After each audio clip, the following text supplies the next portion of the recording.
Hello student, कैसे हैं आप सब। एक बार पुनः आप सभी का आपके अपने चैनल सी कोचिंग क्लासेस पर स्वागत है। क्लास 12 फिजिक्स एनसीईआरटी चैप्टर 6 में आज एक महत्वपूर्ण क्वेश्चन आपको समझाने वाला हूं। दो समतल वृत्ताकार कुंडलियों के बीच अन्योन्य प्रेरकत्व का व्यंजक। तो इसे अंत तक देखिएगा, सिंपल तरीके से समझेंगे, कुछ भी टफ नहीं है। इसके पहले अपन ने समझाया था कि दो आपके पास परिनालिका है, उसके बीच अन्योन्य प्रेरकत्व का व्यंजक, वो काफ़ी महत्वपूर्ण था और ये भी काफ़ी महत्वपूर्ण है। तो चलिए वीडियो स्टार्ट करते हैं। तो सबसे पहले आप क्या करें कि दो डायग्राम बना लें। यहाँ पे छोटे छोटे देखिए, आपने यहाँ पर दो समतल वृत्ताकार कुंडली बना लिया। आप लोग भी ऐसा बना सकते हैं। तो एक आपके पास ये P हो गया और Q हो गया, मतलब दो समतल वृत्ताकार कुंडली हैं। ठीक है, कौन कौन से, एक तो P है और दूसरा Q है। इसको आप लिखेंगे कि स्टूडेंट की माना P और Q दो समतल वृत्ताकार कुंडलियां हैं जो कि समाक्षी हैं, मतलब एक दूसरे के समानांतर हैं, समझ रहे हैं, और एक दूसरे के पास भी रखे हुए हैं। प्राथमिक कुंडली में फेरों की संख्या n1 मान लेंगे और द्वितीय कुंडली में फेरों की संख्या n2 मान लेंगे। भाई अलग अलग है तो अलग अलग मानेंगे। और प्राथमिक कुंडली की त्रिज्या r1 और द्वितीय कुंडली की त्रिज्या कितनी है, r2 है। समझ रहे हैं ना, अलग अलग तो मान के चलेंगे कि माना P एक आपके पास समतल वृत्ताकार कुंडली है जिसमें फेरों की संख्या n1 और त्रिज्या r1 है, और Q की जो यानी द्वितीय कुंडली सेकेंडरी कहते हैं, सेकेंडरी है ना, दूसरे की फेरों की संख्या कैपिटल N2 और त्रिज्या r2 है। दोनों का अलग अलग है। इतना क्लियर हो गया, इतना समझ गए। अब स्टूडेंट अन्योन्य प्रेरण में होता क्या है कि पहले में धारा प्रवाहित करें तो दूसरे में तीव्रता उत्पन्न हो, या कि दूसरे में धारा प्रवाहित करें तो पहले में तीव्रता उत्पन्न हो। तो ये कहलाता है अन्योन्य प्रेरण की घटना। मतलब एक के कारण दूसरे में चुंबकीय फ्लक्स उत्पन्न होना और उससे धारा प्रवाहित होना, अर्थात प्रेरित धारा उत्पन्न होना कहलाता है अन्योन्य प्रेरण। समझ रहे, और इसके बीच जो गुणांक होता है उसे अन्योन्य प्रेरकत्व कहते हैं। ये चीज समझ गए होंगे। तो आपको लिखना ये चीज मैं लिख लेता हूं इसलिए ताकि आप लोगों को कम समय में अधिक समझा सकूं कि माना P और Q दो समतल वृत्ताकार कुंडलियां जो समाक्षी हैं, एक दूसरे के पास रखी हैं। प्राथमिक कुंडली P में फेरों की संख्या n1 तथा त्रिज्या r1 है, और द्वितीय कुंडली S में S आप मान सकते हैं, या यहाँ पे जैसे Q है तो Q मान सकते हैं, S मान सकते हैं।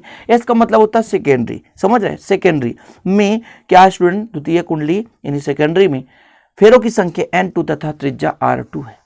इतना क्लियर हो गया, इतना तो आप आसानी से बता सकते हैं। अब स्टूडेंट आप लोगों ने पढ़ा होगा कि यदि कोई कुंडली है उसके केंद्र पर चुंबकीय क्षेत्र की तीव्रता कितनी होती है, तो B बराबर μ0 Ni/r होता है, वो भी 2r होता है।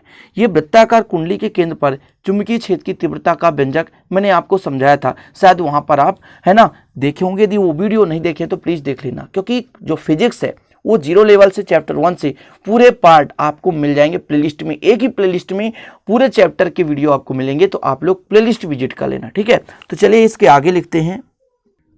यदि प्राथमिक कुंडली में P में I धारा प्रवाहित किया जाए तो उसके केंद्र पर तीव्रता, स्टूडेंट इसका फार्मूला होता है कि B बराबर μ0, प्राथमिक की बात कर रहा हूं तो प्राथमिक कुंडली n1 है और धारा कितना प्रवाहित कर रहे हैं, I बटे 2r, त्रिज्या कितना 1, तो 2r1 हो गया। ये I धारा प्रवाहित करने पर है ना प्राथमिक कुंडली केंद्र पर तीव्रता हो गई। अब इस तीव्रता में, जैसे तीव्रता कहां पर उत्पन्न हो रहा है, इस पर P में, प्राइमरी पर, तो इस तीव्रता के कारण दूसरे पर बद्ध चुंबकीय फ्लक्स उत्पन्न होगा। अब ये बद्ध चुंबकीय फ्लक्स किस पर डिपेंड करेगा, इस वृत्ताकार कुंडली के क्षेत्रफल पर डिपेंड करेगा, और दूसरा है इसकी तीव्रता पर। जितना तीव्रता होगा उतना ही दूसरे कुंडली पर बद्ध चुंबकीय फ्लक्स उत्पन्न होगा। समझ रहे ना, कहने का मतलब द्वितीय कुंडली के प्रत्येक फेरे पे बद्ध चुंबकीय फ्लक्स किस पर डिपेंड करेंगे स्टूडेंट, पहले कुंडली के चुंबकीय क्षेत्र की तीव्रता पर, और दूसरा चीज है कि दूसरा कुंडली उसका क्षेत्रफल कितना है। तो आगे आपको लिखना है कि द्वितीय कुंडली से प्रत्येक फेरे से बद्ध चुंबकीय फ्लक्स स्टूडेंट तो किस पर डिपेंड करेगा, ये चुंबकीय फ्लक्स डिपेंड करेगा चुंबकीय क्षेत्रफल और यहाँ पर क्षेत्रफल पर। ये B क्या है, चुंबकीय क्षेत्र की तीव्रता है, मतलब प्राथमिक में कितनी तीव्रता है, और A जो है स्टूडेंट वो क्या है, क्षेत्रफल पर। तो दो चीजों पर डिपेंड करती है, एक चुंबकीय क्षेत्र पर और दूसरा तीव्रता पर। इसके बाद इस पे वैल्यू पुट करेंगे तो देखिएगा, वैल्यू पुट करते हैं, B का मान पुट कर देते हैं तो कितना आ जाएगा, 5B इक्वल, B का मान कितना है μ0 n1 I बटे 2r1। अच्छा, A का मान क्या होता है, तो A का मतलब होता है क्षेत्रफल, तो वृत्त का क्षेत्रफल πr² होता है, और द्वितीय कुंडली का क्षेत्र है इसलिए r2 हो जाएगा त्रिज्या। इतना तो क्लियर है। अब इसके आगे आपको करना क्या है, देखिए दोनों कुंडली के बीच अन्योन्य प्रेरकत्व का व्यंजक कर रहे हैं, तो आपको अन्योन्य प्रेरकत्व का फार्मूला पता होना चाहिए कि m का मान किस किस पर डिपेंड करेगा। होता है फाई/i किस पर हो रहा उत्पन्न फाई, तो स्टूडेंट ये b उत्पन्न हो रहा दूसरे पर, तो दूसरे पर टोटल फेरे कितने हैं n2, इस चीज पर डिपेंड करेगा। अच्छा m का फार्मूला ही होता है n फाई/i। n क्या है, फेरों की संख्या है स्टूडेंट, और फाई क्या है, चुंबकीय फ्लक्स है, और i क्या है, आपका प्रवाहित धारा है।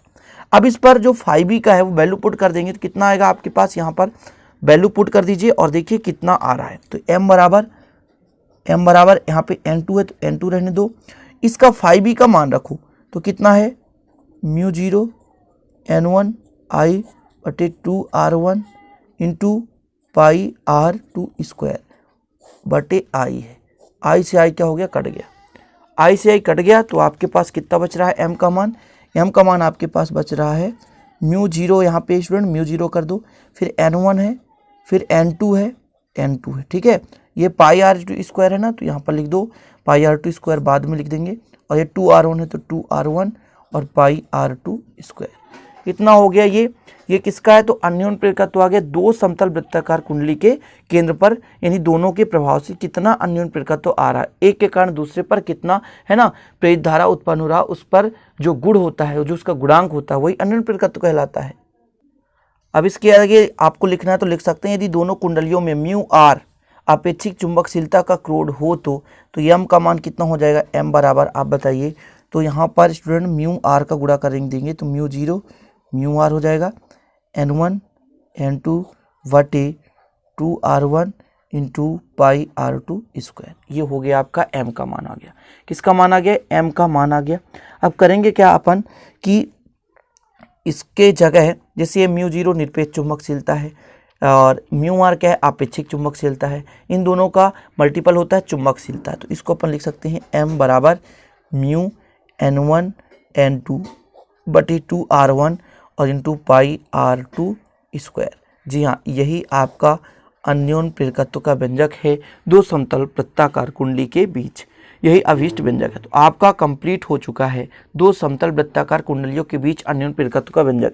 देखने को टफ लगता था लेकिन इजी है स्टूडेंट, थोड़ा बहुत तो फार्मूले जैसे यूज होता है उनको याद करना पड़ेगा। जैसे ये फार्मूला, ये वृत्ताकार कुंडली के केंद्र पर चुंबकीय क्षेत्र की तीव्रता का फार्मूला है, तो इसे तो आपको तैयार करना पड़ेगा, वेरी इंपॉर्टेंट है, बहुत ही महत्वपूर्ण है, तो इसे आपको तैयार करना पड़ेगा। क्योंकि स्टूडेंट क्या है कि कुछ फार्मूले ऐसे हैं जिनको आप डायरेक्ट यहाँ पर व्यंजक से आप प्रूफ नहीं कर पाओगे। यदि आप व्यंजक लगाने चलोगे तो 5-10 मिनट तो उस व्यंजक को लगा, इसलिए डायरेक्ट कुछ फार्मूले याद कर लिया करो। क्लियर?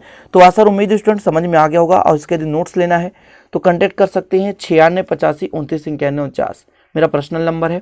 इसका हैंड रिटन नोट्स आपको मिलेगा विधिवत, है ना, चैप्टर वाइज। तो जिसको भी लेना है तो परचेस कर सकते हैं, मात्र 100 रुपये चार्ज लगेगा एक सब्जेक्ट का। ठीक है, तो चलते हैं स्टूडेंट, मिलते हैं फिर अगली वीडियो में। अच्छा लगे तो लाइक कर देना, दोस्तों के साथ शेयर कर देना, नहीं तो चैनल को सब्सक्राइब कर बेल आइकन भी प्रेस कर लेना। जय हिंद, वंदे मातरम।